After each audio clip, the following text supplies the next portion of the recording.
माननीय मोदी जी, आप हमारे प्रधानमंत्री हैं, आपसे एक सवाल पूछना था, एक बात पूछनी थी, अगर आप जवाब दे सकें तो।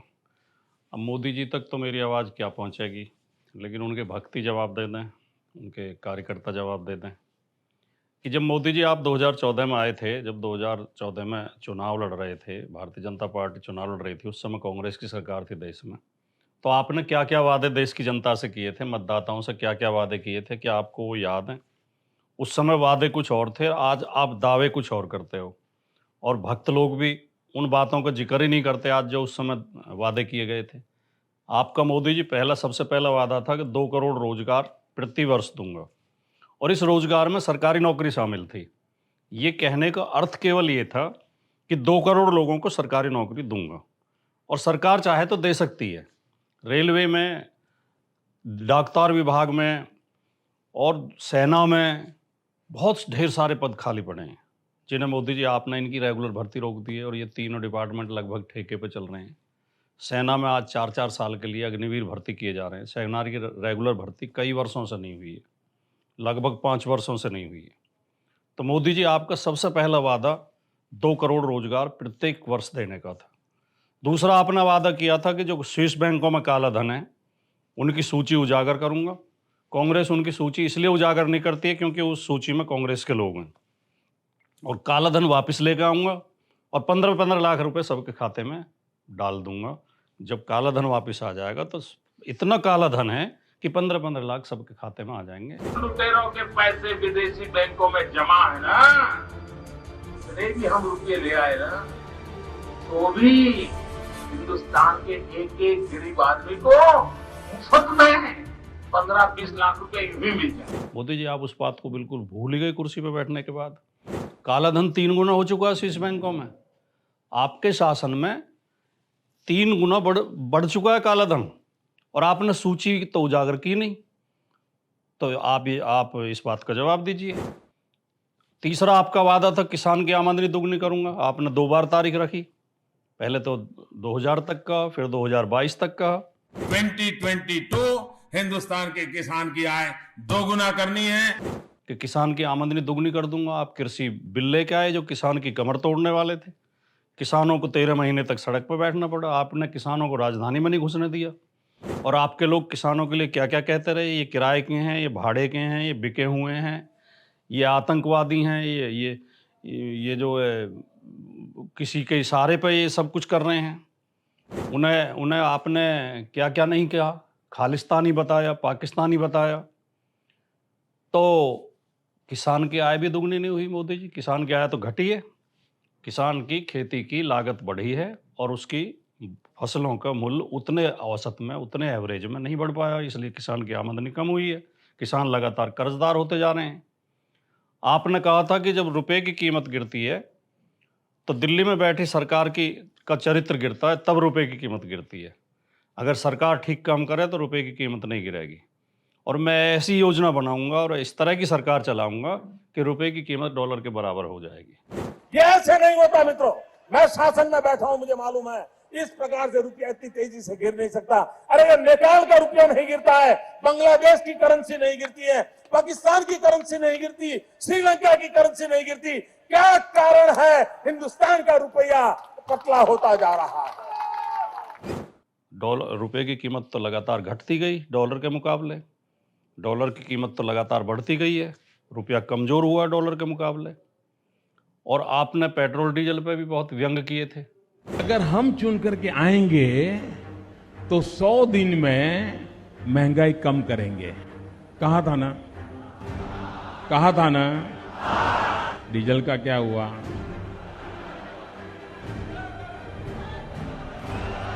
पेट्रोल का क्या हुआ? कि ये पेट्रोल डीजल बड़े सस्ते आते हैं, क्रूड ऑयल सस्ता आता है जो कच्चा तेल होता है, लेकिन सरकारें टैक्स इतने लगाती हैं कि इनके टैक्स की वजह से कीमत बढ़ती है। अगर ये आलतू फालतू के टैक्स ना लगाए जाएं, सरकार केवल जितना ज़रूरी है उतना ही टैक्स ले और जो क्रूड ऑयल की कीमत है उस हिसाब से देखें तो 35 रुपये लीटर पेट्रोल बिकना चाहिए। और मेरी सरकार आएगी तो मैं 35 रुपये लीटर पेट्रोल बेचूंगा। लेकिन आपकी सरकार में पेट्रोल और डीजल की कीमतें तो लगातार बढ़ती गई हैं। सभी जो उसके ऊर्जा के स्रोत हैं, चाहे कोयला हो, चाहे पेट्रोल हो, चाहे डीजल हो, चाहे बिजली हो, सबकी कीमत बढ़ती गई है। तो ये इस वादे को आप कैसे भूल गए? और एक बहुत गंभीर बात आपने ये कही थी कि राजनीति में ढेर सारे अपराधी आ गए हैं, जिनके ऊपर मुकदमे दर्ज हैं। रेप के, दंगे के, हत्या के, लूट के, डकैती के, ऐसे गंभीर-गंभीर मुकदमे जिनके ऊपर दर्ज हैं, वो राजनीति में आ गए हैं, चुन-चुन के संसद में पहुँच गए हैं। मैं संसद को अपराध विहीन करूँगा, मैं राजनीति को अपराध मुक्त करूँगा। ये भी आपका वादा था, मैं ऐसा कानून लेके आऊँगा कि कोई अपराधी चुनाव नहीं लड़ पाएगा। लेकिन आप प्रधानमंत्री बनने के तुरंत बाद इस बात को तो भूल ही गए आप, आपने इस बारे में तो कुछ किया नहीं। एक बात आपने ये भी कही थी कि राजनीति में भ्रष्टाचार का सबसे बड़ा कारण है चुनावी चंदे में पारदर्शिता ना होना। ये जो बड़े-बड़े पूंजीपति घराने राजनीतिक दलों को चुनावी चंदा देते हैं, मोटा चंदा देते हैं और अंडर टेबल देते हैं, पता नहीं चलता आम जनता को। उसकी वजह से भ्रष्टाचार होता है, उसकी फिर वो सरकार से अपने अपने मर्जी की नीतियाँ बनवाते हैं। तो उसमें आप क्या लेके आए? उसमें आप इलेक्टोरल बॉन्ड लेके आए और इलेक्टोरल बॉन्ड का तमाम विपक्ष ने विरोध किया, तमाम जागरूक लोगों ने विरोध किया, सामाजिक कार्यकर्ताओं ने विरोध किया और कहा कि ये इलेक्टोरल बॉन्ड तो भ्रष्टाचार को बढ़ावा देने वाला होगा। आपके इलेक्टोरल बॉन्ड में सिस्टम था कि न तो देने वाली पार्टी का नाम पता चलेगा आम आदमी को, न लेने वाली पार्टी का पता चलेगा। जो पैसा देगा उसका नाम भी उजागर नहीं किया जाएगा और जिसे पैसा देगा उसका नाम भी उजागर नहीं किया जाएगा। तो ये कौन सा सिस्टम था मोदी जी? इससे कैसे पारदर्शिता आती? ये तो पारदर्शिता जो पहले थी वो भी आपने ख़त्म कर दी और उस इलेक्टोरल बॉन्ड को सुप्रीम कोर्ट ने आखिर खारिज किया। आपको वापस लेनी पड़ी स्कीम और आपने एक देश से 2 शब्द माफ़ी तक के नहीं कहे कि मेरी गलती थी, मैंने गलत निर्णय लिया था। और उसमें ढेर सारे ये इस तरह के घपले घोटाले खुले कि जिन कंपनियों को आपकी सरकार ने फ़ायदा पहुँचाया था, उन्हीं कंपनियों ने मोटा चंदा भारतीय जनता पार्टी को दिया और धमका-धमका के चंदे लिए गए। इस तरह की बातें भी खुली।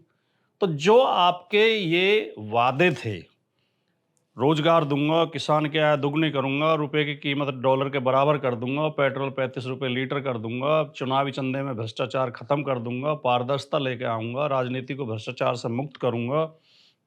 इन तमाम वादों को आपने 2014 में जनता से वादे किए थे, लेकिन आज आप दावे क्या करते हैं? जब आप अपनी उपलब्धियां गिनवाते हैं और आपके जो कार्यकर्ता, आपके समर्थक, आपकी पार्टी के प्रवक्ता और नेता जब जनता के बीच में अपने दावे, अपनी उपलब्धियां गिनवाते हैं तो शौचालय गिनवाते हैं। शौचालय का वादा तो नहीं था मोदी जी। फ्री सिलेंडर गिनवाते हैं। फ्री सिलेंडर तो बिल्कुल, अब देखिए आज कोई ये कहने लगा है कि हमारी सरकार की वजह से लोगों के हाथ में मोबाइल आ गए। तो मोबाइल तो टेक्नोलॉजी की वजह से आए हैं। टेक्नोलॉजी बढ़ी है, मोबाइल की नई-नई कंपनियां बन गई, मोबाइल ढेर सारे बनने लगे, इसलिए मोबाइल सस्ते हो गए। शुरू में जब मोबाइल आए थे तो बहुत महंगे थे।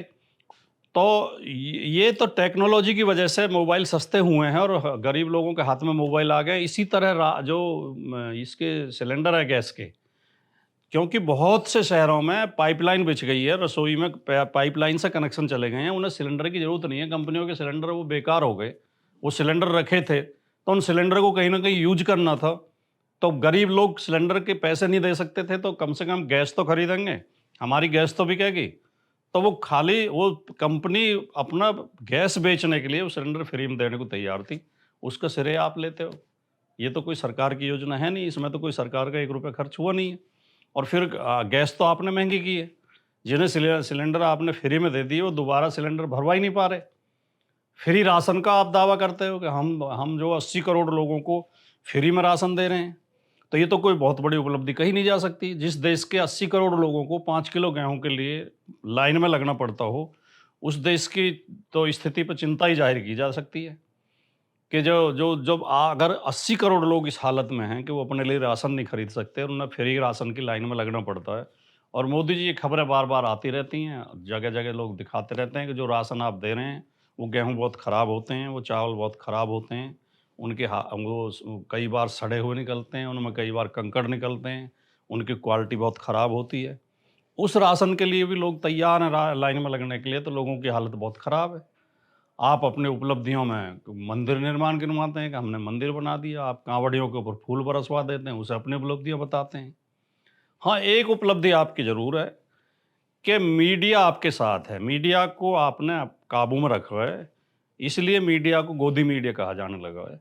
और जो प्रेस फ्रीडम है हमारे देश की उसमें रैंकिंग लगातार गिरती गई है और मीडिया लगातार आपका महिमा मंडन करता रहता है। मीडिया ये बार-बार लोगों को गुमराह करता रहता है, ये कहता रहता है कि अर्थव्यवस्था बहुत मजबूत हुई है और हमारे जो जीडीपी है लगातार बढ़ती जा रही है और हम विश्व गुरु हो गए हैं और विश्व में हमारा डंका बज रहा है और हमारे प्रधानमंत्री थकते नहीं हैं, 18-18 घंटे काम करते हैं और हमारे प्रधानमंत्री इतनी ताकतवर हैं कि दूसरे 2 देशों की लड़ाई भी रुकवा सकते हैं, वार रुकवा सकते हैं यूक्रेन और रूस की।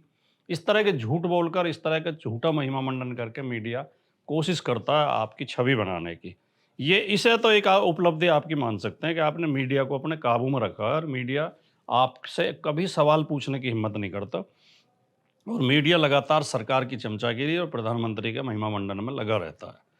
तो मुझे आदम गोंडवी जी की एक गज़ल याद आती है कि जब आप आए थे मोदी जी तो गरीबी दूर करके लोगों को रोज़गार देने का, लोगों की गरीबी दूर करने का, किसान की आमदनी बढ़ाने का, काला धन लाने का, ये जो सब वादे थे आपके और फिर आप उसे हिंदू मुसलमान करके चुनाव लड़ते हो, हर चुनाव में हिंदू मुसलमान ले आते हो, लोगों को आपस में लड़ाते हो, मंदिर मस्जिद ले आते हो और अपनी उपलब्धियों में मंदिर निर्माण को उपलब्धि के तौर पर पेश करते हो। ये धर्म व्यक्तिगत मामला है आदमी का, कोई मंदिर में पूजा करे, कोई मस्जिद में नमाज पढ़े, कोई गुरुद्वारे में मत्था टेके, ये आदमी का निजी मामला है, इसमें सरकार की कोई हिस्सेदारी नहीं होनी चाहिए, सरकार का इसे अपनी उपलब्धि नहीं बताना चाहिए।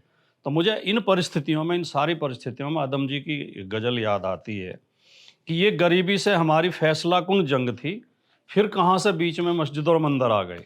आपने बात तो गरीबी हटाने की थी, बात तो लोगों की आय बढ़ाने की थी, बात तो रोज़गार देने की थी।